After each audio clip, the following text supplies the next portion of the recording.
위로의 하나님, 힘들고 어려운 과정 속에서도 늘 힘과 용기를 주시는 주님 앞에 감사드립니다. 아름다운 날씨를 허락해 주셔서 감사하며 또 때때로 춥고 모진 겨울을 또 허락해 주심을 감사합니다. 생각해보면 모든 것이 주님의 은혜이며 감사임을 고백하는 주님의 자녀들이 되게 하옵소서. 말씀을 대언하고자 합니다. 성령께서 이 시간 주관하여 주시며 듣는 자와 전하는 모두가 하나님의 은혜로 축복으로 충만케 하옵소서. 예수님의 이름으로 간절히 기도드립니다. 아멘.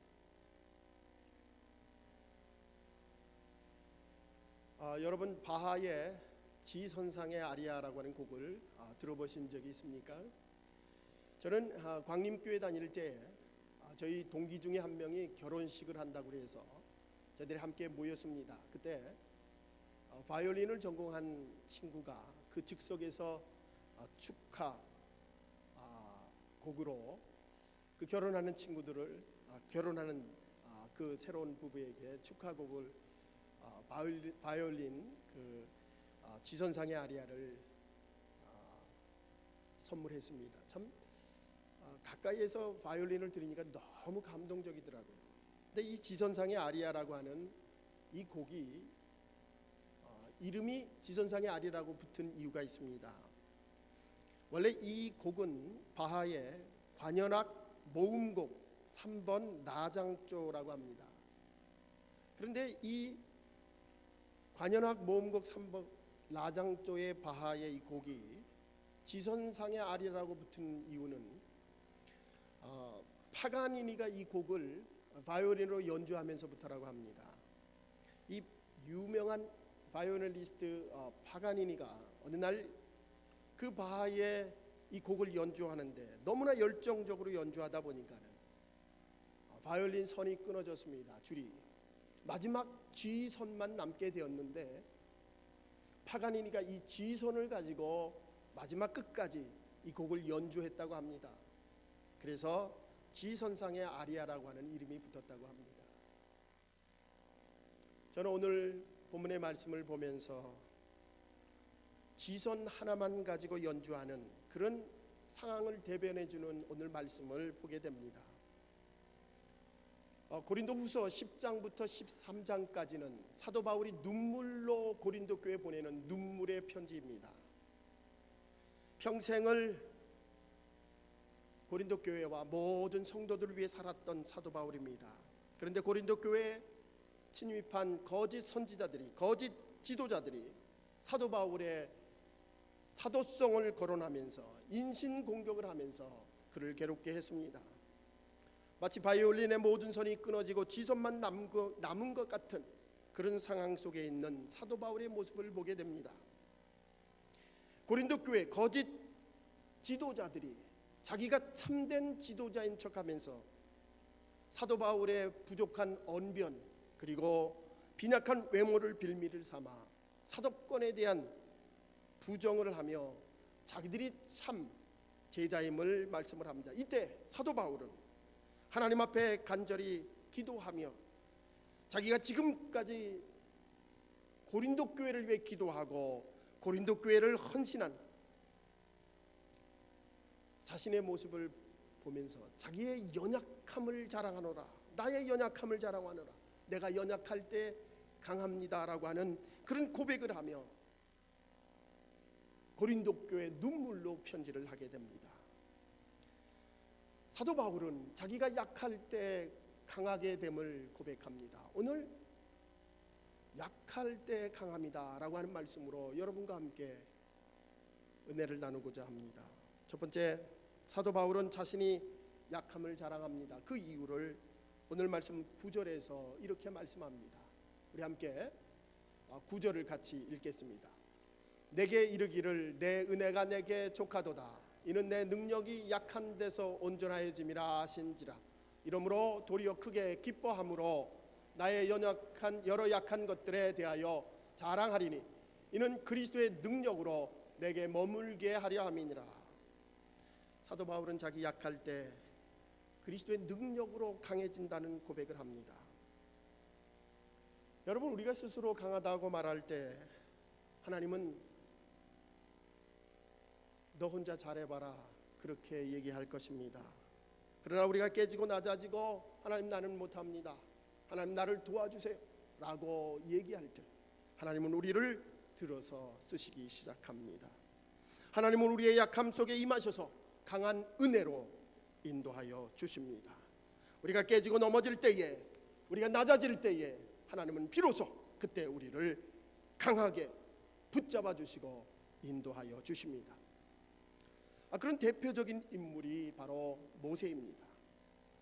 요즘 저희들이 기쁨의 언덕 출애굽기를 읽고 있습니다. 모세 이야기입니다. 모세는 120년을 살았습니다. 모세의 인생을 40년씩 셋으로 구분할 수가 있습니다. 무디 목사님은 이 셋으로 구분되는 그의 인생을 세 단어로 말하고 있습니다. Something, nothing, everything. 첫 번째 40년 인생, something의 인생입니다. 자기 중심으로 살아가고 애굽 왕국에서 왕자의 신분으로 살아가며 내가 뭐든지 할 수 있다라고 생각하며 살았던 something, 뭔가 내가 대단한 인물이라고 생각하며 살았던 인생입니다. 여러분, 이 모세의 첫 번째 시기 something, 내가 대단한 인물이다라고 생각했을 때 그의 인생 실패하게 됩니다. 두 번째 인생 40년 nothing, 애굽에서 실패하고 살인자로서 광야로 도망치게 됩니다. 40년 동안 그는 그곳에서 나는 아무것도 아닙니다 훈련받게 됩니다. 80살이 되어서 하나님이 그를 불렀습니다. 그러자 그는 nothing, 나는 아무것도 하지 못합니다. 자기를 내려놓고 자기를 비우고 아무것도 할 수 없음을 고백합니다. 그때 하나님은 그를 민족의 지도자로 택하셨습니다. 여러분, 이 자리에 혹시 80세 되신 분 계십니까? 우리 어르신들. 모세는 80세의 부름을 받으셨습니다. 여러분, 아직 늦지 않았습니다. 80세 인생, 정말 하나님께서 여러분을 쓰셔서 인도하여 주실 줄 믿습니다. 이제 마지막 40년 인생, 그의 인생은 everything 기간입니다. 80세의 부름을 받고 120살까지 그런 40년간 민족의 지도자로서 이스라엘 민족을 이끌었습니다. 하나님 나는 아무것도 아닙니다 nothing이라고 고백할 때 하나님은 그를 쓰셔서 everything, 모든 것이 되시게 하시고 능력자로 불러주셨습니다. 여러분, 분명한 것은 모세가 40년 동안 광야에서 훈련받고 nothing, 아무것도 아니라고 깨어지고 낮아질 때에 하나님은 그를 민족의 지도자로, 하나님의 종으로 삼으셨다는 것입니다. 사랑하는 성도 여러분, 우리가 하나님 앞에 깨지면 깨질수록 깨지는 만큼 하나님은 우리를 들어 쓰실 줄 믿습니다.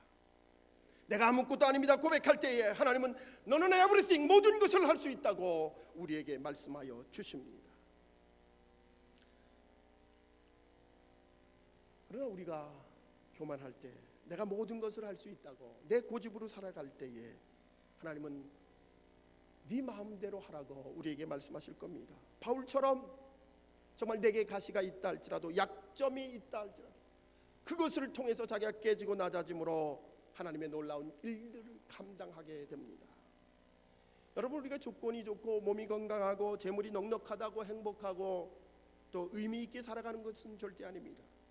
넉넉하지 못한 상황에도, 투병 중에서도 우리는 큰 일을 감당할 수가 있습니다.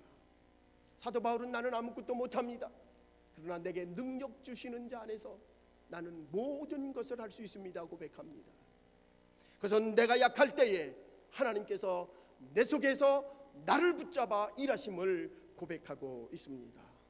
nothing이라 말할 때 하나님은 everything, 모든 것에 능력으로 인도하여 주십니다. 여러분, 성경에 위대한 인물들, 약점이 없는 사람이 없습니다. 실패를 경험해 보지 않은 사람도 없습니다. 상처가 없었던 사람도 없습니다. 그들은 약점이 있었고 실패했고 상처투성이었습니다. 여러분, 아브라함, 믿음의 조상 아브라함, 아내를 누이라 속였습니다. 모세는 어떻습니까? 광야 40년 동안 하나님 앞에 훈련 받았습니다. 그 위대한 다윗왕 우리야를 죽이고, 위대한 장군 우리야를 죽이고 밧세바를 취한 강간범입니다. 여러분, 이와 같이 부족하고 연약하고 실패하고 약점이 많은 우리들, 하나님은 당신을 전적으로 신뢰하고 하나님 앞에 낮아지며 고백하는 그런 모든 사람들을 들어서 하나님 쓰시는 줄 믿습니다. 주님 앞에 순종하는 자녀들 되시기 바랍니다. 사도 바울은 고린도후서 12장 10절 오늘 말씀 속에서 이와 같이 말씀합니다. 우리 같이 읽겠습니다. 그러므로 내가 그리스도를 위하여 약한 것들과 능력과 궁핍과 핍박과 곤란을 기뻐하노니 이는 내가 약할 그때에 곧 강함이니라. 사도 바울은 약한 것들을 자랑합니다. 능력과 궁핍과 핍박과 곤고를 기뻐한다고 얘기합니다. 그때 비로소 하나님이 나를 들어서 강하게 인도하시기 때문입니다. 어떤 사람들은 똑같은 경우를 만나도 문제가 생기면 그저 좌절하고 쓰러져 버립니다. 제가 신앙생활하면서 자세히 보면 똑같은 상황 속에서도 어떤 사람은 일어날 수 있는데 어떤 사람은 쓰러지는 경우를 보는데 분명한 기준이 있습니다. 쓰러지는 사람들은 자기 현실만 바라보기 때문에 그렇습니다. 자기의 약점과 자기 가시만 바라보기 때문에 똑같은 상황 속에서도 쓰러지고 시험당합니다. 그러나 하나님 바라보는 자, 주님만 바라보는 자는 그 어떠한 시험 속에서도 일어나게 됩니다. 먹장구름이 가득한 세상 속에서도 그 너머에 태양이 있음을 바라보는 신앙, 바로 주님만 바라보는 신앙입니다. 하나님의 능력은 우리가 약할 때에, 우리가 부족할 때에, 우리가 실패했을 때, 슬픔 당할 때에 하나님은 우리에게 함께 하시며 은혜로 우리를 인도하여 주시며 강하게 붙잡아 주십니다. 여러분, 하나님의 계획은 우리의 계획과 틀립니다. 하나님의 시각은 우리의 시각과 절대 틀립니다. 우리는 앞에 있는 어려움만 바라보지만 하나님은 저 먼 우리의 인생을 두고 우리를 오늘도 이끌고 인도하여 주십니다. 우리의 약함이 바로 강함이 됩니다. 여러분, 그늘이 있다는 것은 그 옆에 어딘가에 밝은 빛이 있다는 사실입니다. 소나기가 온 뒤에 여러분 햇볕이 더 빛나는 것을 알 수가 있습니다. 우리의 마음에 잔을 비우시기 바랍니다. 그때 하나님이 능력으로 채워주실 줄 믿습니다. 여러분, 우리의 약함을 자랑하시기 바랍니다. 그때 하나님이 우리를 위해서 일하실 줄 믿습니다.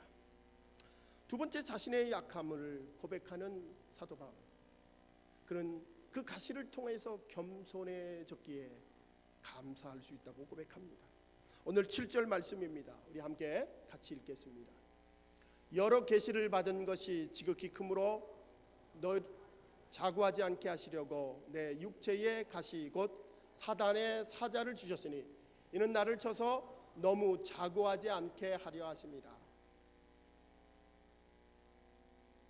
육체의 가시를 준 이유, 자고하다, 스스로 높다라고 교만하지 않게 하기 위해서 하나님께서 가시를 주셨다고 합니다. 여러분, 사도 바울의 가시를 성서학자들은 간질이라고도 얘기하고 또는 안질이라고도 합니다. 로마서 16장 22절에 보면 이런 말씀이 나옵니다. 이 편지를 기록한 나 더디오도 주 안에서 너희에게 문안하노라. 로마서를 기록을 누가 했느냐? 더디오라고 하는 사람이 대피를 했습니다. 아마도 선서학자들은 그가 안질에 걸려서 눈이 안 좋기 때문에 대피를 하지 않았나. 사도 바울이 안질이든 간질이든 어떻든 그와 같이 위대한 사도 바울도 약점이 있었고 또 가시가 있었다는 것입니다.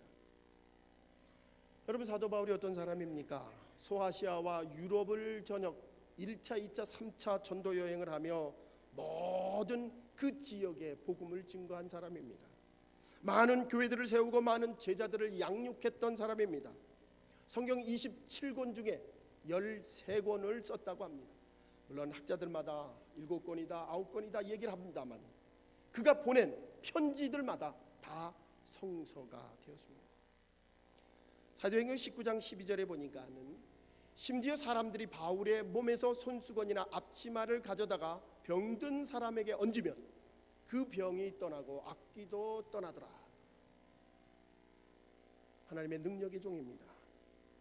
고린도후서 12장 3절과 4절에 보면 그가 천국에 간 경험을 기록하고 있습니다. 내가 이런 사람을 아노라. 그가 몸 안에 있었는지 몸 밖에 있었는지 나는 모르거니와 하나님은 아시나니 그가 낙원으로 이끌려가서 말할 수 없는 말을 들었으니 사람이 가히 이르지 못할 말이로다. 천국에 가서 말로 표현할 수 없는 것들을 보았다고 성경은 얘기를 합니다. 그런 위대한 사도 바울도 육체의 가시를 가지고 살았습니다. 약점을 가지고 살았습니다.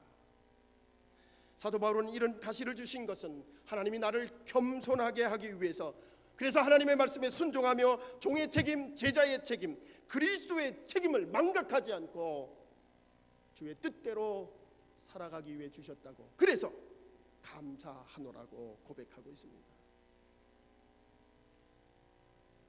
사랑하는 성도 여러분, 우리 모든 사람들은 자기만의 가시를 안고 살아갑니다. 주님을 아무리 잘 믿는 사람이라도 누구든지 자기의 약점과 가시를 가지고 살아갑니다. 어떤 사람은 물질의 가시를 가지고 살아갑니다. 아무리 노력해도 하나님이 물질을 주시지 않습니다. 어떤 사람은 인간관계의 가시를 가지고 살아갑니다. 남편이 가시가 되고 아내가 가시가 되고 또 때로는 자식이 가시가 되기도 합니다. 또는 어떤 사람은 자기의 성격이 가시가 되기도 합니다. 모든 사람들은 각자의 가시를 가지고 약점을 가지고 살아갑니다. 어떤 은퇴한 목사님의 이야기입니다. 당신이 목회하면서 자신의 집과 전세금을 다 빼서 하나님께 바치는 사람은 봤지만 자기의 못된 성격을 하나님께 바치는 사람은 본 적이 없다. 여러분, 저는 다른 것보다도 우리의 성격, 우리 자신을 하나님께 드리는, 바치는 그런 겸손한 주님의 자녀들이 되시기를 주의 이름으로 축원합니다. 난 가시가 없다라고 말하는 사람이 있다면 그것이 가시입니다. 낮아지고 깨어지는 은혜. 위대한 사도 바울도 그 가시를 통하여 낮아지고 깨어지고 주님 앞에 나의 약함이 강함입니다 고백합니다. 이 자리에 앉아있는 우리 성도 여러분들, 나의 약함을, 나의 부족함을 주님께 내려놓고 주님의 힘으로 강해지시는 주님의 자녀들이 되시길 바랍니다. 여러분, 우리 신앙생활에서 가장 큰 적이 있다면 아마도 외부의 적이 아니라, 환경의 적이 아니라 내부의 적입니다. 바로 우리들의 교만함입니다. 여러분, 은혜를 받으면 받을수록 겸손해져야 합니다. 축복을 받으면 받을수록 겸손해져야 합니다. 세상에서 내놓으라 할 정도로 살아갈수록 겸손해져야 합니다. 잠언서 지혜자는 18장 12절에서 이렇게 고백합니다. 사람의 마음의 교만은 멸망의 선봉이요 겸손은 존귀의 길잡이다. 사람의 마음의 교만은, 우리의 마음속에 있는 교만은 멸망의 지름길이라고 하는 것입니다. 우리가 일이 잘 되고 축복받을 때 겸손히 기도해야 합니다. 또한 우리에게, 하나님이 우리에게 약점을 주신 것 또한 핸디캡을 주시고 가시를 주신 것 감사해야 합니다. 그때 하나님은 우리를 기도하게 하시기 때문입니다. 여러분, 역사 속에서 보면은 역경 속에 태어난 사람들, 정말 그의 역경을 딛고 그의 약점을 딛고 장점을 만들었던 위대한 인물들이 참 많이 있습니다.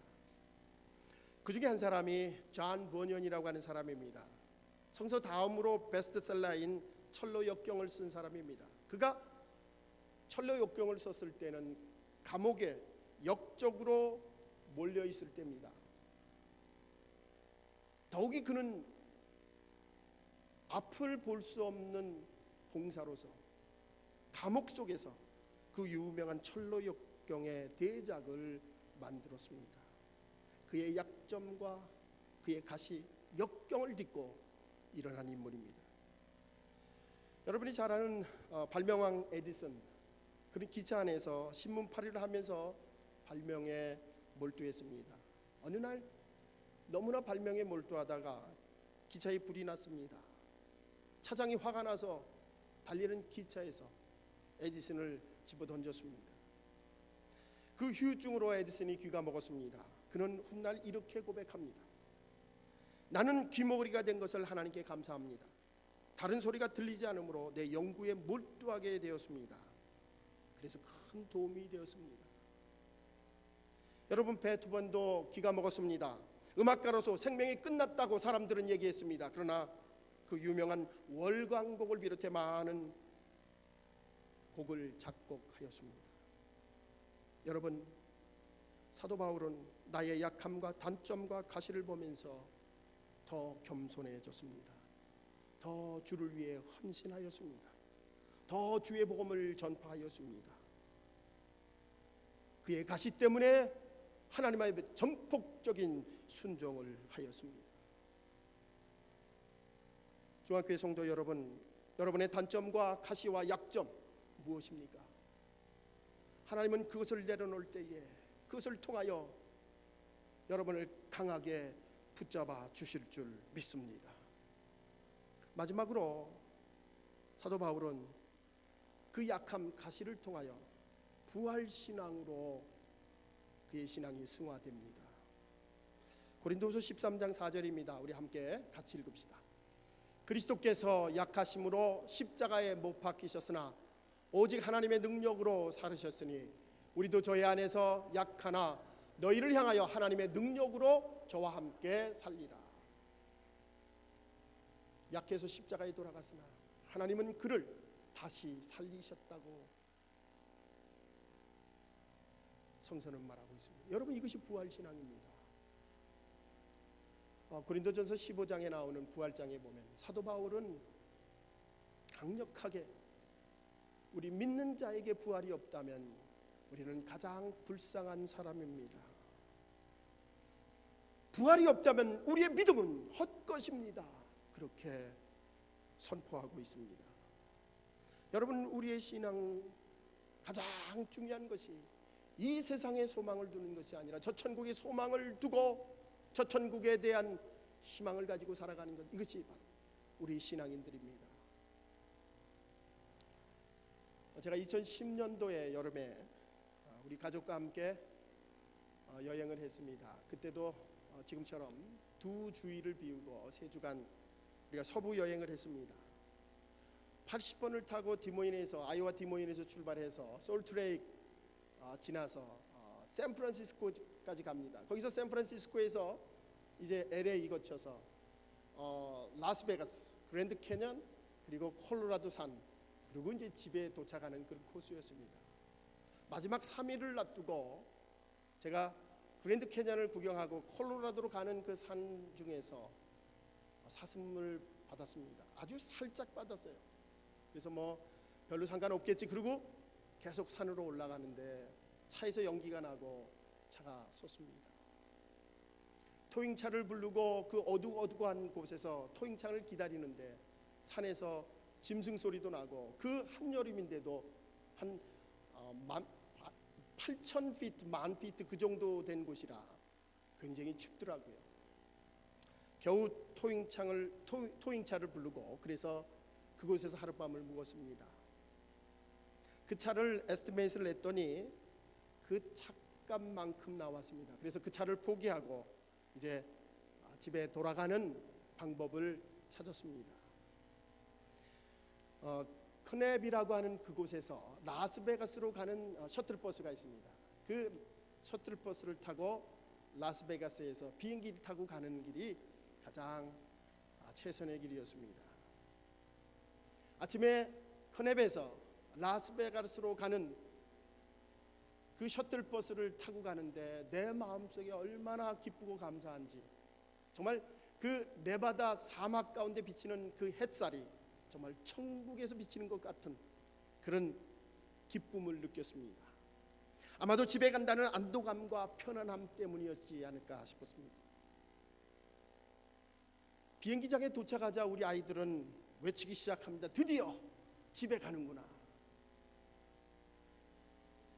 여러분, 혹시 여러분도 이런 여행을 마치고 집에 도착한 적이 있습니까? 아마도 여러분도 아마 그런 경험이 있을 겁니다. 어떤 기분입니까? 정말 집이 최고 좋더라.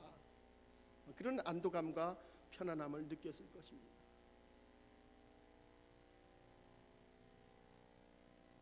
여러분, 이 세상은 우리가 여행을 하는 것과 같은 나그네 세상입니다. 우리의 영원한 집은 저 천국에 있습니다. 우리는 이 세상 나그네 집에서 영원히 사는 것이 아니라 저 천국에 소망 가지며 살아가는 그리스도의 자녀들입니다.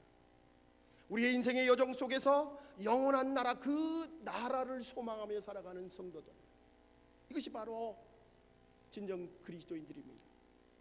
우리의 아픔과 절망 주저앉힐 수가 없습니다. 우리의 약함 결코 우리를 실패와 좌절에 머물게 하지 않습니다. 우리의 약함을 자랑할 때 하나님은 우리를 들어서 강하고 담대하게 세워주십니다. 저 천국의 소망을 가지고 살아가는 우리들에게 어떠한 어려움과 역경들이 우리를 쓰러지게 할 수가 없습니다. 사랑하는 중학교 성도 여러분, 여러분의 현실만 바라보지 마시기 바랍니다. 믿음으로 우리의 눈을 들어 하나님을 바라보시기 바랍니다. 저 천국의 소망을 바라보시기 바랍니다. 오늘 본문에서 사도 바울은 나의 가시를 제거해 달라고 하나님 앞에 3번씩이나 기도를 합니다. 하나님의 응답은 내 은혜가 내게 족하다. 내 능력은 약한 데서 온전하여지며 내 은혜가 내게 족하다. 고린도전서 15장 10절입니다. 우리 같이 읽읍시다. 그러나 나의 나된 것은 하나님의 은혜로 된 것이니 내게 주신 그의 은혜가 헛되지 아니하여 내가 모든 사도보다 더 많이 수고하였으나 내가 아니요 오직 나와 함께 하신 하나님의 은혜로다. 할렐루야. 내가 나된 것 하나님의 은혜입니다. 나 같은 죄인을 구원하여 주시고 풍성한 은혜로 인도하여 주신 주님, 우리는 세상에 보이는 것만 보며 환경만 사람만 바라보며 사는 것이 아니라 하나님을 바라보며 주님만 의지하시는 주님의 성도들이 되시기 바랍니다. 그러기에 우리는 입만 열면 주님 감사합니다, 감사합니다, 감사합니다, Thank you God, Thank you God. 우리의 것 비우십시다. 하나님의 것으로 채우시기 바랍니다.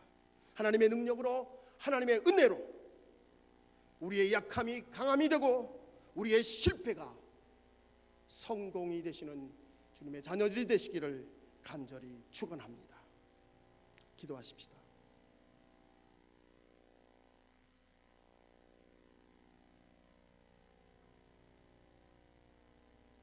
사랑의 주님, 나의 나 된 것은 하나님의 은혜입니다. 사도 바울의 고백이 우리의 고백이 되게 하옵소서. 이 세상이 아니라 저 천국을 바라보며 살아가는 저희들 되게 하옵소서.